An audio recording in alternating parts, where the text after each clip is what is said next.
Apa itu koordinasi? Koordinasi atau coordination adalah proses pengintegrasian tujuan dan kegiatan pada satuan-satuan yang terpisah, departemen atau bidang-bidang fungsional untuk mencapai tujuan secara efisien. Jika begitu, apa arti koordinasi menurut para ahli? Menurut Pierce dan Robinson, yang dimaksud dengan koordinasi adalah integrasi dari kegiatan-kegiatan individual dan unit-unit ke dalam satu usaha bersama, yaitu bekerja ke arah tujuan bersama. Koordinasi sangat dibutuhkan bagi organisasi-organisasi yang menetapkan tujuan yang tinggi. Kamu tahu tidak, menurut James D. Thompson, ada berapa macam ketergantungan di antara satuan-satuan organisasi? Ada 3 macam kan? Betul banget. Menurut James D. Thompson, ada 3 macam saling ketergantungan di antara satuan-satuan organisasi, yaitu yang pertama, saling ketergantungan yang menyatu atau pooled interdependence. Yang kedua, saling ketergantungan yang berurutan atau sequential interdependence. Dan yang ketiga, saling ketergantungan timbal balik atau reciprocal interdependence. Masalah pencapaian koordinasi yang efektif adalah perbedaan dalam orientasi terhadap tujuan tertentu. Lalu, contohnya apa ya? Contohnya adalah, bagian penjualan menganggap bahwa diversifikasi produk harus diutamakan daripada kualitas produk. Bagian akuntansi melihat pengendalian biaya sebagai faktor utama. Bagian pemasaran lebih utama desain produk yang paling esensial. Sekarang kita akan membahas mengenai pencapaian koordinasi yang efektif, yaitu perbedaan dalam orientasi waktu. Lalu, apakah kamu tahu contohnya? Saya tidak tahu. Memang, apa contohnya? Contohnya adalah 1. Bagian produksi memperhatikan masalah yang harus dipecahkan dalam jangka pendek. Yang kedua, bagian penelitian dan pengembangan lebih terlibat masalah jangka panjang. Dalam masalah pencapaian koordinasi yang efektif, yaitu adanya perbedaan dalam orientasi antar pribadi. Contohnya adalah, bagian produksi memerlukan komunikasi dan pembuatan keputusan yang cepat agar prosesnya dapat berjalan dengan lancar. Kita lanjut, yaitu mengenai masalah pencapaian koordinasi yang efektif. 1. Perbedaan dalam formalitas struktur. Kedua, tiap satuan dalam organisasi memiliki perbedaan metode program terhadap tujuan dan balas jasa karyawan. Saya sudah menjelaskan beberapa hal kepada kalian.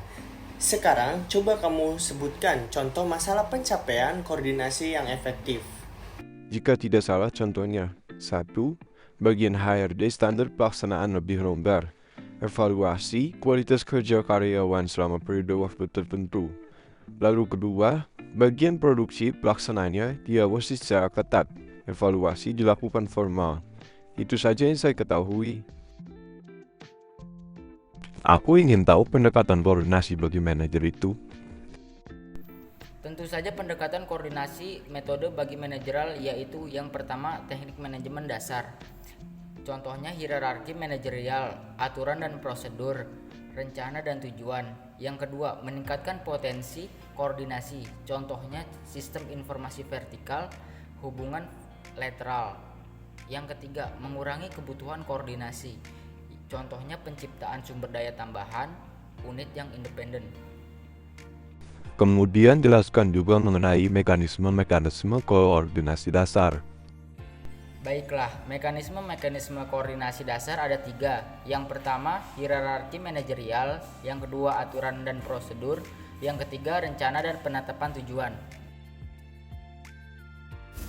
Meningkatkan koordinasi potensial, sistem informasi vertikal, peralatan melalui mana data disalurkan melewati tingkatan-tingkatan organisasi.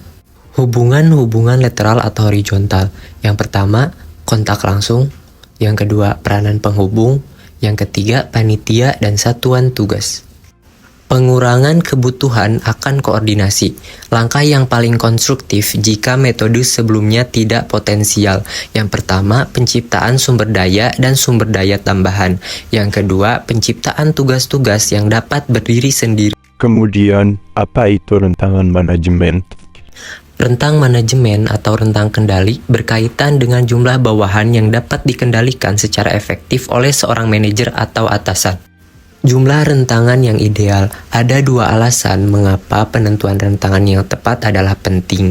Yang pertama, rentang manajemen mempengaruhi pelaksanaan kerja yang efektif bawahan. Yang kedua, ada hubungan antara rentang manajemen di seluruh organisasi dan struktur organisasi. Sering disebut dengan apa saja rentangan manajemen?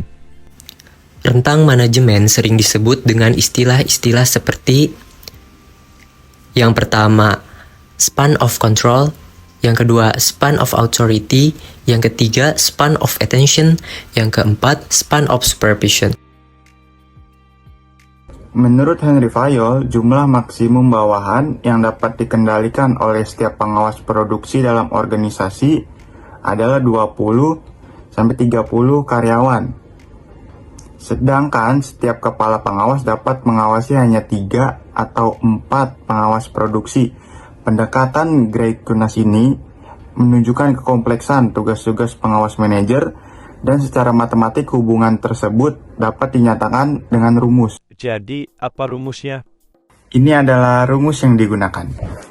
R sama dengan N buka kurung 2 N kurang 1 ditambah N kurang 1 tutup kurung, di mana R sama dengan jumlah hubungan, N sama dengan jumlah bawahan.